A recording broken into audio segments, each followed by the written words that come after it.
Mis padres me robaron $40,000 de mi fondo universitario para pagar la boda de lujo de mi hermana, perfecta, así que esperé a que se fueran de luna de miel para reportar su coche como robado y verlos terminar su noche de bodas en una celda de prisión. Hola a todos. Si estás viendo esto, espero que nunca tengas que sentir lo que yo sentí ayer frente a la ventanilla de un banco. Para entender la magnitud de esta traición, tengo que contarles quién soy. Mi nombre es Elena, tengo 19 años, y desde que tengo memoria, en mi casa siempre hubo dos reglas: mi hermana Sara es una princesa que merece el mundo, y yo soy el motor que debe mantenerse en marcha solo. Mientras Sara recibía clases de danza, ropa de marca y vacaciones, a mí me dijeron a los 15 años, si quieres ir a la universidad, empieza a ahorrar. Porque nosotros no pondremos ni un peso. Y eso fue exactamente lo que hice. Durante 4 años, no tuve fines de semana. Trabajaba después de la escuela como mesera y los domingos limpiando oficinas. Mientras mis amigos iban al cine o a fiestas, yo contaba monedas de 10 centavos. Cada propina, cada bono de Navidad, cada billete que recibía en mis cumpleaños, iba directo a una cuenta de ahorros que mis padres me ayudaron a abrir cuando era menor de edad. Ellos eran CEO firmantes, pero siempre me dijeron, esa es tu cuenta, nosotros solo estamos ahí por ley. Qué mentirosos fueron. Logré lo imposible, $42,350. Ese era mi boleto de salida, mi sueño de estudiar medicina y no volver a depender de nadie. Estaba tan orgullosa. Incluso el mes pasado, cuando mi hermana anunció su compromiso con un chico de una familia millonaria, yo estaba feliz por ella. Mis padres empezaron a planear una boda que claramente no podían costear: un jardín botánico privado, un banquete de 5 tiempos, un vestido de diseñador importado. Yo me preguntaba de dónde salía el dinero, pero mi mamá solo decía que estaban haciendo malabares con sus ahorros. Ayer por la mañana, con mi carta de aceptación de la universidad en la mano, fui al banco para hacer el primer pago de la matrícula y el depósito de los libros. Estaba emocionada, sentía que finalmente todo mi esfuerzo había valido la pena. Le entregué mi identificación al cajero, un señor mayor que ya me conocía de tanto ir a depositar mis sobres llenos de efectivo. Hola, vengo a retirar $5,000 para mi primer semestre, le dije con la sonrisa más grande de mi vida. El cajero empezó a teclear. De repente, su expresión cambió. Frunció el ceño, volvió a revisar la pantalla y me miró con una mezcla de confusión y lástima. Señorita, aquí debe haber un error. Usted no tiene $5,000. Claro que sí, respondí riendo, pensando que era una broma. Tengo más de $42,000. El hombre giró la pantalla hacia mí. El saldo decía, $12,45. Sentí que el suelo desaparecía debajo de mis pies. Empecé a temblar tanto que casi me caigo. Le pedí el historial de transacciones de los últimos 30 días. Allí estaba la masacre. 3 transferencias masivas hacia la cuenta corriente de mis padres. Una de $15,000 para reserva de salón de eventos, otra de $20,000 para catering de lujo y una última de $7,000 etiquetada simplemente como vestido de Sara. Mis propios padres, las personas que me vieron llegar agotada del trabajo a las 2 de la mañana durante años, me habían saqueado. No fue un error, fue un robo planeado. Me quedé sentada en el suelo del banco, llorando con el papel del estado de cuenta en la mano, dándome cuenta de que mi futuro acababa de ser sacrificado para que mi hermana tuviera una fiesta de un día. Pero lo que me dijeron cuando llegué a casa a enfrentarlos, eso fue lo que me hizo decidir que ya no tenía familia. Salí del banco como una sonámbula. Mis piernas pesaban y el papel del estado de cuenta estaba arrugado por la fuerza con la que lo apretaba.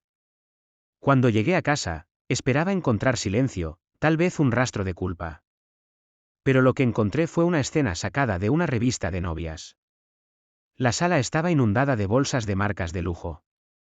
Mi hermana Sara estaba parada sobre un banquito frente al espejo del comedor, luciendo un velo de encaje que probablemente costaba más que 3 meses de mi trabajo.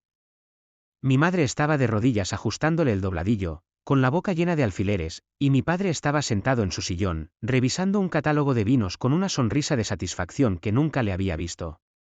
Elena, llegaste, gritó Sara sin siquiera mirarme. Tienes que ver las flores que elegimos para tus centros de mesa. Son peonías importadas. Vas a estar tan orgullosa de lo hermosa que se verá mi boda. No pude más. Tiré el estado de cuenta sobre la mesa, justo encima de los catálogos de flores. El silencio que siguió fue sepulcral. Mi padre bajó el catálogo y miró el papel. Mi madre se levantó lentamente, quitándose los alfileres de la boca. ¿Dónde está mi dinero?, pregunté. Mi voz no era un grito, era un susurro roto que daba más miedo que cualquier alarido.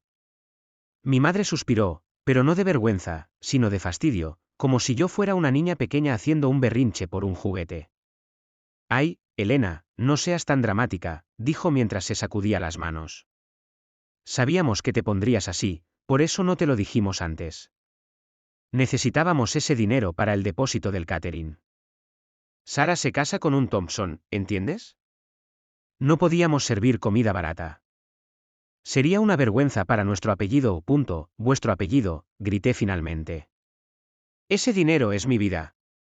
Trabajé doble turno, llegué a casa con los pies sangrando, sacrifiqué mi adolescencia entera para no tener deudas. ¿Y ustedes se lo dieron para que ella coma langosta un sábado? Mi padre se levantó entonces, tratando de usar su voz de autoridad. Escúchame bien, jovencita. En esta casa somos una familia, y en las familias, los recursos se comparten. Tu hermana tiene una oportunidad única de ascender socialmente. Cuando ella sea rica y esté bien posicionada, podrá ayudarte. Considéralo un préstamo familiar. ¿Un préstamo? ¿Cuándo pensaban decírmelo?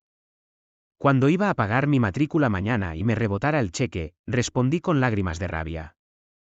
Sara, que hasta entonces solo observaba con aburrimiento, bajó del banquito y se acercó a mí. Me miró de arriba abajo, viendo mi uniforme de mesera todavía puesto. Elena, sé realista. Eres inteligente, puedes trabajar unos años más. Tu carrera de medicina no se va a ir a ningún lado. Pero mi boda es ahora. Además, añadió con una sonrisa maliciosa, el éxito de una mujer también está en el matrimonio que logra. Yo estoy asegurando el futuro de todos. No seas egoísta. Mi madre asintió, dándole la razón. Además, Elena, vives bajo nuestro techo. Ese dinero es lo mínimo que nos debes por todos estos años de crianza. Ahora, por favor, deja de gritar, que nos vas a dar dolor de cabeza y tenemos una cita con el fotógrafo. En ese momento, vi la realidad con una claridad aterradora. Para ellos, yo no era una hija, era una cuenta de ahorros con piernas. Me miraban como si yo fuera la villana por querer mi propio dinero. Mi padre incluso tuvo el descaro de decirme que, como compensación, me dejarían usar el SV para llevar a Sara a la iglesia. Lo que no recordaban, o lo que su arrogancia no les dejaba ver, es que ese coche, que yo misma pagué y que ellos pusieron a su nombre por el papeleo, acababa de pasar a ser legalmente mío en su totalidad hacía apenas un mes. Tras una larga batalla burocrática que hice a sus espaldas cuando cumplí 19, me tragué la rabia. Limpié mis lágrimas y forcé una sonrisa gélida. Tienen razón, dije. La familia es lo primero. Me encargaré de que Sara tenga el transporte que se merece. Se lo creyeron. Pensaron que me habían domado. No tenían idea de que en ese mismo instante, estaba empezando a cavar el pozo donde todos iban a caer. Después de esa confrontación, me encerré en mi habitación. Podía escuchar las risas de mi madre y mi hermana en la sala, celebrando que me habían hecho entrar en razón. Estaban convencidas de que mi silencio era su misión. Qué equivocadas estaban. Esa noche no dormí, pasé cada hora planeando mi salida. Entendí que si peleaba por el dinero ahora, simplemente me echarían de casa, me quitarían las llaves del coche y yo me quedaría en la calle sin nada. Tenía que ser más inteligente. Tenía que ser un fantasma. Durante las siguientes 2 semanas, me convertí en la hija perfecta. Me levantaba temprano, hacía el desayuno para todos y, lo más importante, me involucré profundamente en los preparativos finales de la boda. Mi madre estaba encantada. «Ves, Elena, sabía que entenderías la importancia de este evento para los Thompson», me decía mientras me pedía que organizara las confirmaciones de asistencia. Lo que ella no sabía era que, mientras usaba su computadora para la lista de invitados, estaba haciendo capturas de pantalla de todos los recibos de pago del catering, las flores y el vestido. Estaba recolectando pruebas de que cada centavo de mis $42,000 había sido gastado directamente en esos lujos. También grabé conversaciones en mi teléfono donde mi padre admitía que el dinero era mío, pero que era mejor usarlo en la boda. Estaba construyendo un expediente legal sin que ellos se dieran cuenta. Pero el movimiento maestro fue el coche. Mi SUV era el orgullo de la familia porque era el único vehículo moderno que teníamos. Mi padre siempre decía, es el coche de la familia, aunque yo lo hubiera pagado. Fui a la oficina de registros y, usando mi nuevo estatus de mayoría de edad y los documentos que había preparado meses atrás, terminé de asegurar que el título, las placas y, sobre todo, la póliza de seguro estuvieran exclusivamente a mi nombre y dirección electrónica. Luego, hablé con la oficina de admisiones de la universidad. Fue la conversación más difícil de mi vida. Lloré frente a la consejera mientras le mostraba los estados de cuenta vacíos. Gracias a Dios, al ver que era un caso documentado de fraude familiar y que yo estaba técnicamente en riesgo de quedarme sin hogar, me ayudaron a calificar para una beca de circunstancias extremas. Me asignaron una habitación en el campus y me dijeron que podía mudarme de inmediato. Empecé a sacar mis cosas de la casa poco a poco. Cada vez que decía que iba al trabajo, llevaba 2 maletas ocultas en el maletero del SUV y las dejaba en mi nuevo dormitorio. Saqué mi ropa, mis libros, mis documentos importantes y hasta mis fotos de infancia. Dejé mi habitación en casa luciendo normal, pero por dentro, ya no quedaba nada de mí en ese lugar. La noche anterior a la boda, mi hermana Sara se acercó a mi cuarto. Estaba radiante, llena de esa arrogancia de quien cree que ha ganado. Elena, gracias por no arruinar esto, me dijo con una condescendencia que me dio náuseas. Mañana, cuando me vaya en tu coche hacia la luna de miel, finalmente sentiré que nuestra familia ha llegado a la cima. Mañana es el comienzo de mi nueva vida. Le devolví una sonrisa tranquila, casi dulce. Tienes razón, Sara. Mañana será un día que ninguno de nosotros olvidará jamás. Te prometo que tendrás la salida que te mereces. Ella no captó el doble sentido. Se fue a dormir pensando en sus peonías y su champán. Yo me quedé despierta, mirando el reloj. A medianoche, entré en la aplicación de mi seguro de auto, y con un solo clic, cancelé la póliza. A partir de ese segundo, el coche no tenía cobertura legal para circular. Dejé las llaves del SUV sobre la mesa del comedor con una nota escrita a mano, para el viaje de Sara. Úsenlo con cuidado. Mi trampa estaba lista. La boda sería el clímax de su orgullo, y la carretera sería el escenario de su caída. El día de la boda amaneció con un sol radiante, el tipo de clima que mi hermana llamaría una señal del destino. Para mí, era simplemente el escenario perfecto para un desastre inminente. Durante toda la mañana, me convertí en la sombra que ellos necesitaban, ayudé a Sara con su peinado de $500, serví mimosas a mis padres y aguanté los comentarios sarcásticos de mis tías sobre cómo por fin Elena está siendo una buena hermana.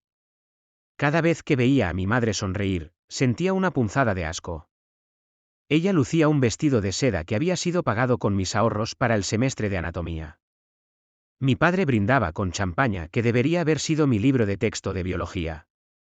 Pero me mantuve fría. Sabía que si mostraba un ápice de rabia, sospecharían.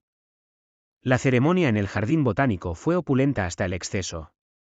Vi a Sara caminar hacia el altar con un aire de superioridad, como si estuviera caminando sobre los restos de mi futuro.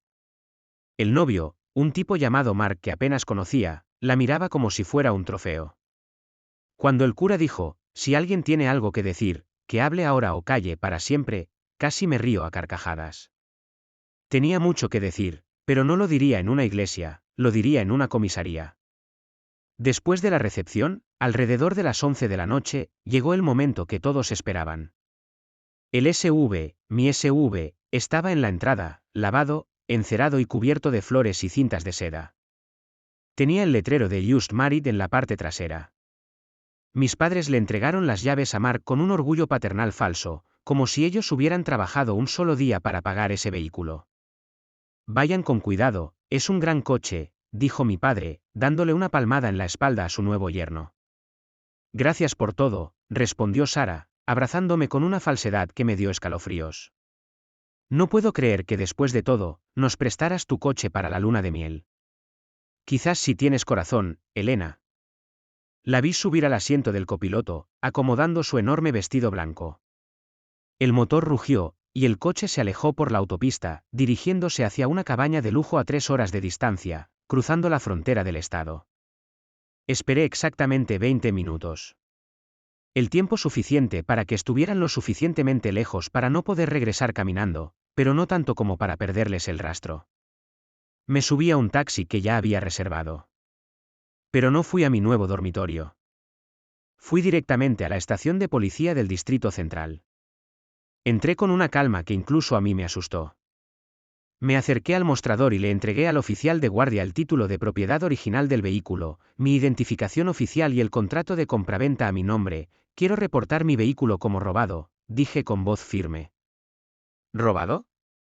¿Sabe quién se lo llevó?, preguntó el oficial mientras empezaba a teclear. Sí. Mi padre le entregó las llaves a unos terceros sin mi consentimiento.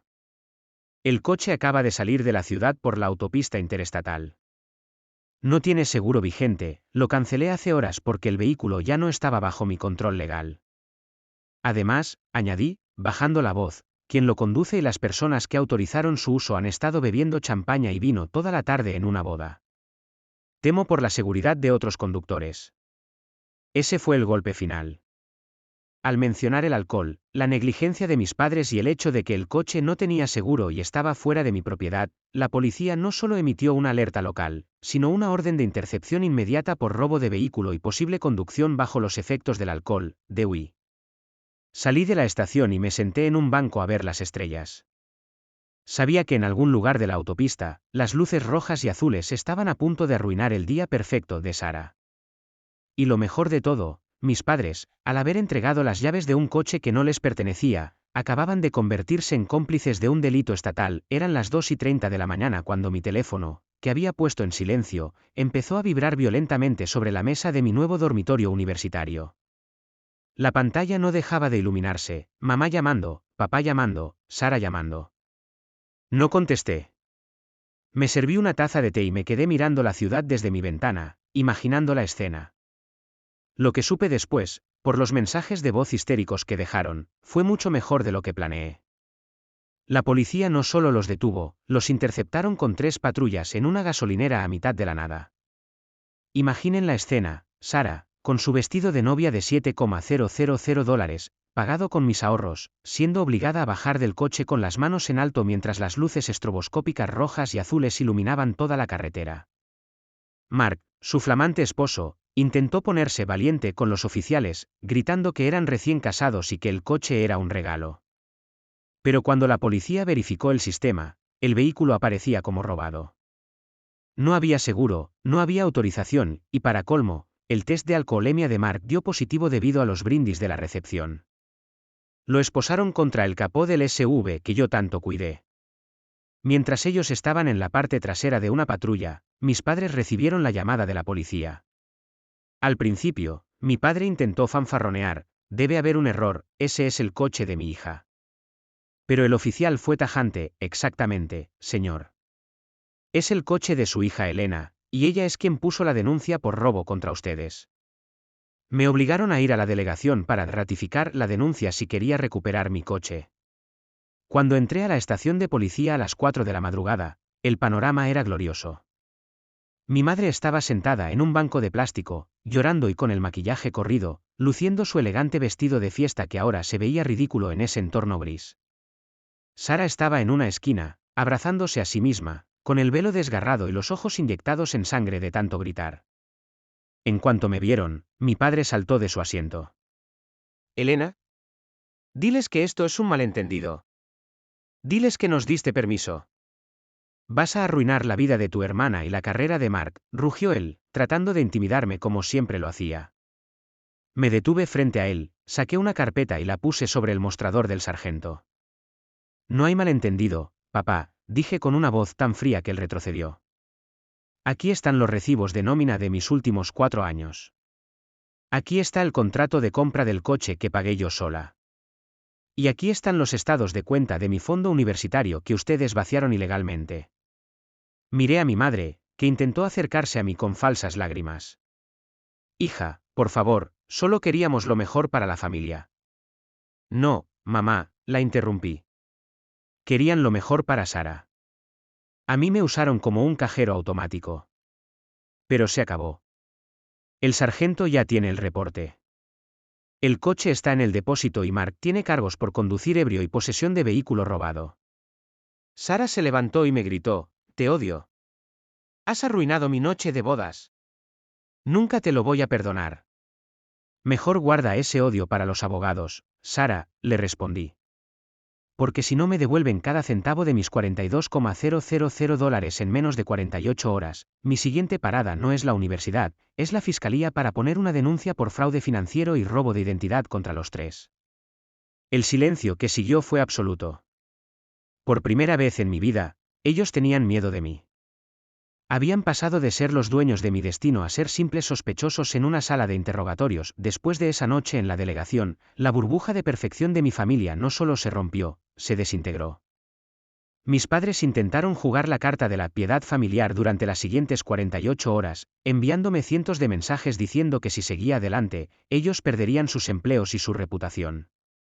Mi respuesta fue un correo electrónico de mi abogado con un ultimátum: o el dinero regresaba a mi cuenta, o las pruebas de fraude financiero se entregaban a la fiscalía el lunes a primera hora.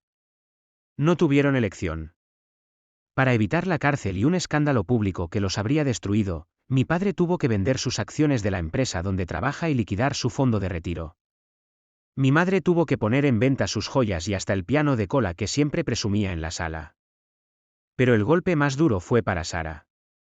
La familia de su esposo, los Thompson, al enterarse de que su noche de bodas terminó en una celda por conducir un coche robado y bajo los efectos del alcohol, quedaron horrorizados. Son una familia que vive de las apariencias, y Sara acababa de manchar su apellido antes de que se secaran las flores del ramo. El suegro de Sara le prohibió a Mark volver a ver a mis padres y les cortaron el apoyo financiero para su nueva casa. Sara pasó de soñar con una mansión a vivir en un pequeño departamento alquilado, trabajando como recepcionista para poder pagar los honorarios del abogado de Mark, quien aún enfrenta cargos por conducir ebrio. El lunes a las 9 de la mañana, mi teléfono notificó un depósito, $42,350. Hasta el último centavo. Con ese dinero, más la beca completa que obtuve por mi situación de vulnerabilidad, mi situación financiera cambió por completo. Ya no tengo que trabajar 2 turnos mientras estudio medicina. Ahora tengo un fondo de emergencia sólido y mi SV recuperado del depósito, y sí, le quité cada una de las flores y cintas de la boda antes de subirme. La última vez que hablé con mis padres fue hace una semana. Mi madre me llamó llorando, diciendo que ya no tenían ni para pagar la calefacción por haberme devuelto el dinero y que era mi deber como hija ayudarlos. Mamá, le dije con una calma que me sorprendió a mí misma, tienen una casa grande y llena de cosas caras. Pueden vender el vestido de novia de Sara, o tal vez las peonías importadas. Mi educación no era una inversión familiar, era mi vida. Y ustedes intentaron matarla, colgué y los bloqueé de todas partes. Cambié mi número y no les di mi nueva dirección.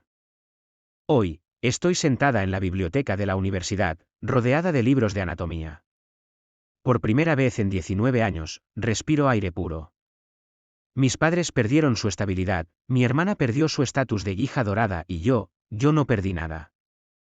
Al contrario, recuperé mi futuro y aprendí que la sangre te hace pariente, pero la lealtad y el respeto te hacen familia. A todos los que están pasando por algo parecido, no tengan miedo de quemar los puentes con la gente que intenta quemar sus sueños. A veces, la única forma de avanzar es dejando que el pasado se consuma en sus propios errores. Esta ha sido la historia de cómo recuperé mi vida. Si llegaste hasta aquí, gracias por acompañarme en este viaje de justicia. No olvides darle a seguir en esta página de TikTok para más historias de éxito y justicia familiar.